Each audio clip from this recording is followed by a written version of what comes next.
Differential equation exercise 11 5 মার্কসের part এইটা আমাদের বাকি ছিল। তো এখানে আমাদের নতুন কিছু শিখতে হয় না, ছোটোখাটো দু একটা অঙ্ক করে নিলেই হবে। শুধু এখানে বলছে curve passes through the point 3, -4 and the slope of the tangent to the curve at any point x, y is -x/y. Find the equation of the curve. তো আমাদের যেহেতু ট্যানজেন্টের স্লোপটা বলে দিয়েছে, আমরা জানি যে কোনো কার্ভের কোনো একটা xy পয়েন্টে ট্যানজেন্টের স্লোপ কী হয়, dy/dx। তাহলে dy/dx এর ভ্যালুটা আসলে -x/y। এই পয়েন্টটা কী কাজে লাগবে পরে বলছি। তো এখানে যদি আমি ক্রস মাল্টিপ্লাই করে সাজিয়ে নিই, ইন্টিগ্রেশন করলে এই পার্টটা আসছে। এটা কোন পয়েন্ট দিয়ে পাস করে, 3, -4। তাহলে 3, -4 যদি পুট করে দিই এখানে, তাহলে দেখ এই c² ভ্যালুটা 25 আসছে। মানে আমাদের রিকোয়ার্ড কার্ভটা হলো আসলে এইটা, যেটা আসলে একটা সার্কেল। এই পরপর এই একই টাইপের কতগুলো অঙ্ক করা আছে, এটাও একই টাইপের অঙ্ক, এটা আমি স্কিপ করে যাচ্ছি।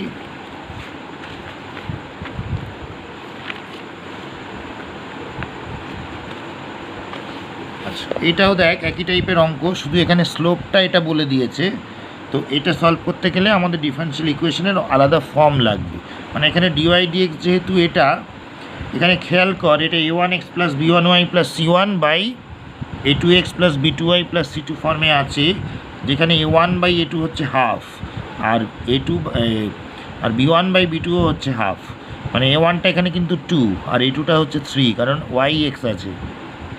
তো এখানে তার মানে কী করতে হয়, যে এখান থেকে 2টা কমন নিলাম, এবার 2x + 3y-কে পুটিং করলাম, করে dy/dxটা বার করলাম, এই ভ্যালুটা এখানে পুট করলাম। পুট করলে দেখ এখানে du/dx এর একটা ভ্যালু পেলাম। তো সেখান থেকে আমরা এমন জায়গায় এলাম যে সেপারেশনটা ইউজ করতে পারবো। তার মানে এরপরে ইন্টিগ্রেশন করতে হবে। ওপরে দেখ 2u + 5 আছে, আর নিচে 7u + 22। তাহলে উপরটাকে তো নিচের মতো করে সাজাতে হবে, তাই জন্য 2/7 কমন নিয়েছি। 2/7 কমন নেওয়া মানে আসলে 7/2 দিয়ে ওপরটা মাল্টিপ্লাইড হয়ে যাবে। এবার এই +22 -22 করে সাজিয়ে সেপারেট করে এবার এরপরে দেখ ইন্টিগ্রেশন করতে পারবো। এখন বিষয় হলো, যেই এটা ইন্টিগ্রেশন করে এটা বার করলাম, ইউ এর ভ্যালুগুলো পুট করে দিলাম, করে এবার সিটা বার করবো কী করে, যেহেতু বলেছে কার্ভটা 0, -1 দিয়ে পাস করে, তাহলে ওটা স্যাটিসফাই করে দিলেই c1টা পাবো, সেটা পুট করলেই রেজাল্টটা পাবো। আমি এখানে নেক্সট অঙ্কটা এরকম করে করছি। দেখ বলছে এইটা একটা অন্য টাইপের অঙ্ক, এরকম দুটো অঙ্ক আছে, এইগুলোই দেয় ঘুরিয়ে ফিরিয়ে। বলছে in a certain culture the number of bacteria at any instant increases at a rate proportional to the cube root of the number present at that instant.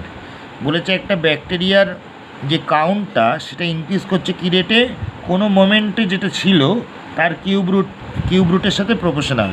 মানে তুই যদি আফটার টাইম টি ব্যাকটেরিয়ার নাম্বারটা এক্স ধরে নিস, তাহলে dx/dtটা মানে rate of change of the number of bacteria, সেটা কি dx/dt, তো এটা কিউব রুট আন্ডার এক্সের সাথে প্রপোর্শনাল হবে। তাহলে প্রপোর্শনালিটি সাইনটা তুললে একটা কনস্ট্যান্ট কে পাবো, এখানে লিখবি কে = কনস্ট্যান্ট বা প্রপোর্শনাল কনস্ট্যান্ট। আচ্ছা, এখন ব্যাপার হচ্ছে তাহলে এখানে আমরা দেখ সেপারেশন করতে পারবো, মানে আমরা এমন একটা জায়গায় এসছি যেখানে ইন্টিগ্রেশন করা যাবে। আমাদের সবার আগে কাজ হলো কেটাকে বার করা। এখানে দেখ একটা কথা বলা আছে যে the number becomes 8 Times in 3 hours. তাহলে এই যে তার মানে এক্স থেকে 8x হবে কতক্ষণে, 0 to 3 মানে 3 আওয়ারে। এরকম করে ইন্টিগ্রেশন করে যেই ক্যালকুলেট করলাম, এর একটা ভ্যালু বেরোলো। এবার বলেছে কত টাইমে 64 টাইমস হবে এটা বার করতে। তো আমি ধরলাম যে ইন টি আওয়ার্স এই নাম্বার অফ ব্যাকটেরিয়াটা 64 টাইমস হবে। তাহলে এটা যদি আমরা 0 to T করি, এটা তার মানে x to 64x হবে। তাহলে এখানে ক্যালকুলেশনটা করলে যেটা হবে, এর ভ্যালুটা পুট করে দিবি, পুট করলে দেখ t = 15 আসছে। মানে ইন 15 আওয়ার্স, তাহলে কী হবে, the number of bacteria will become 64 times. Clear? এরকম আর একটা সাম আছে,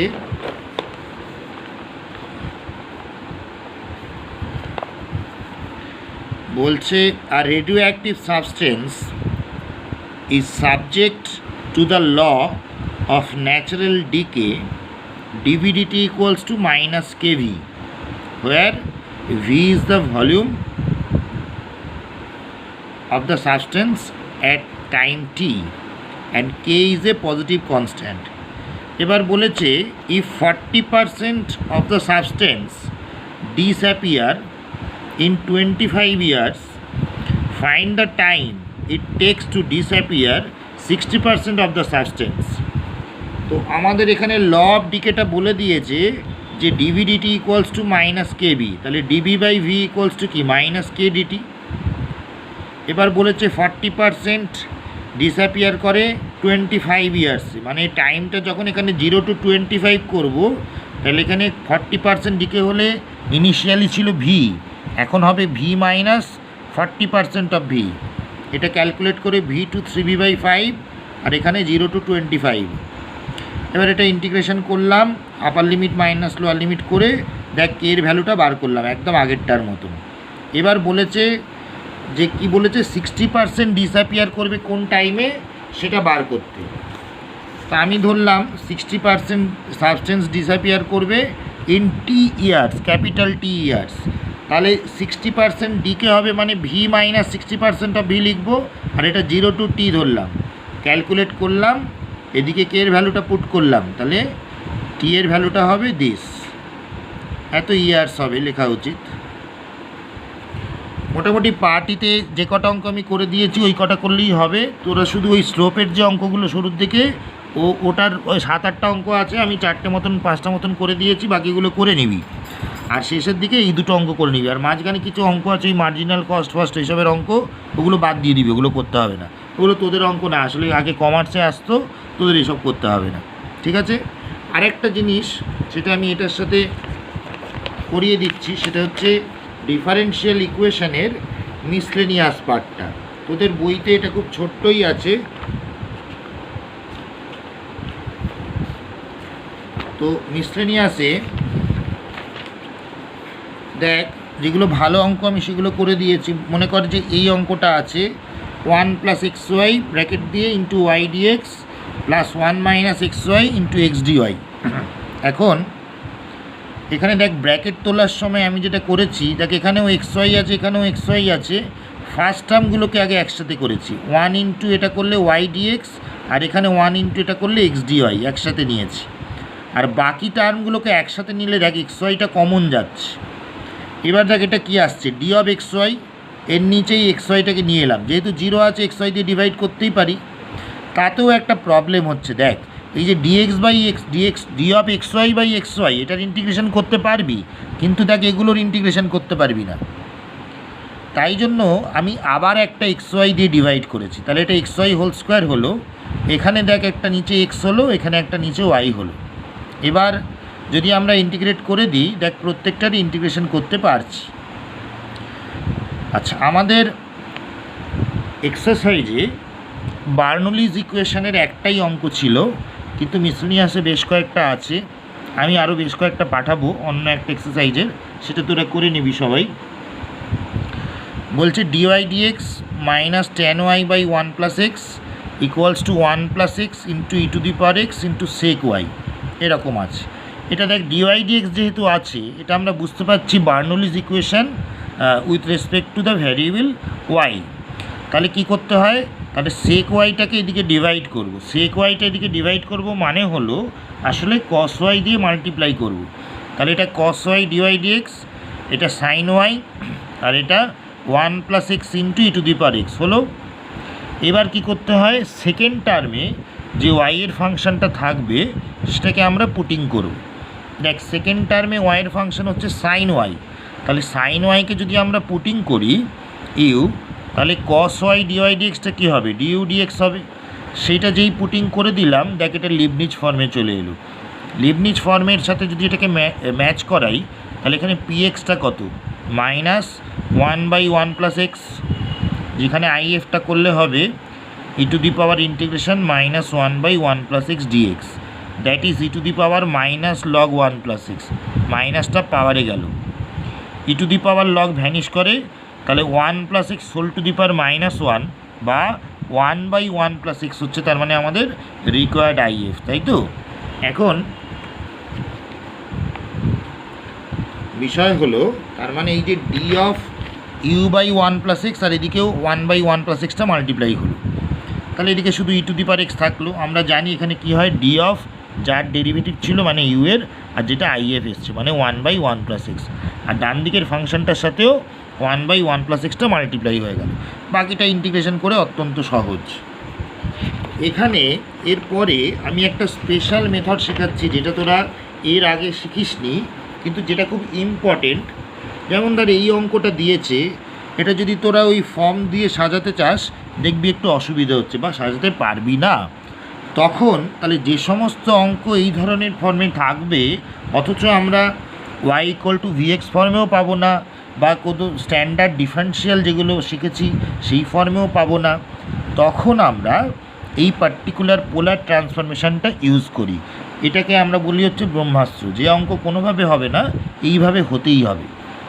কি করেছি দেখ, x = r cos θ আর y = r sin θ পুটিং করেছি, যেমন সার্কেলের ফর্ম আর কি, পোলার ট্রান্সফরমেশন। তার মানে এখানে x² + y² তো r², যাক সেটাই পরে আসছে। এখানে খেয়াল করবি, তুই যখন x = r cos θ ধরছিস, তোর এই r এবং θ ডান দিকে দুজনেই কিন্তু ভ্যারিয়েবল, তাই যখন dx নিবি cos θ পড়ে থাকলো আর এর জন্য dr, মাইনাস আর পড়ে থাকলো cos θ র জন্য মাইনাস sin θ dθ হলো। আবার ডিওয়াইটা এরম করে বার করব, তাহলে dx dy যেই বেরিয়ে গেল, আমরা x dx + y dy এই ক্যালকুলেশন করেও করতে পারি, কিন্তু আমাদের যেহেতু x² + y² আছে, প্রশ্ন হচ্ছে এটা কেন বার করবো। দেখ এখানে আছে, আমরা দুটো ভ্যালু বার করবো, x dx + y dyটা আর x dy - y dxটা। তাহলে x dx + y dyটা এটার ডিফারেন্সিয়াল করলেই চলে আসছে 2x dx + 2y dy = 2r dr, 2টা ক্যান্সেল হলো, তাহলে এই রেজাল্টটা পেলাম। আর x dy - y dxটা এইসব ভ্যালুগুলো বসিয়ে ক্যালকুলেট করে আমরা r² dθ পাচ্ছি। খেয়াল করে দেখ, এই এক্সপ্রেশনগুলো বড় এলেও ফাইনালি কিন্তু ভ্যালুটা অত্যন্ত ছোট আসছে। এবার যে ইকুয়েশনটা ছিল কি ছিল দেখা যাক, x² মানে এই যে r cos θ, তো x² মানে r² cos² θ, এটার ভ্যালু কত বেরিয়েছে, r dr, y মানে r sin θ, x dy - y dx এর ভ্যালু কত বেরিয়েছে, r² dθ, তাই তো। তাহলে ওই ভ্যালুটাও এখানে পুট করে দিলাম। পুট করতে তাহলে আমরা দেখ এখানে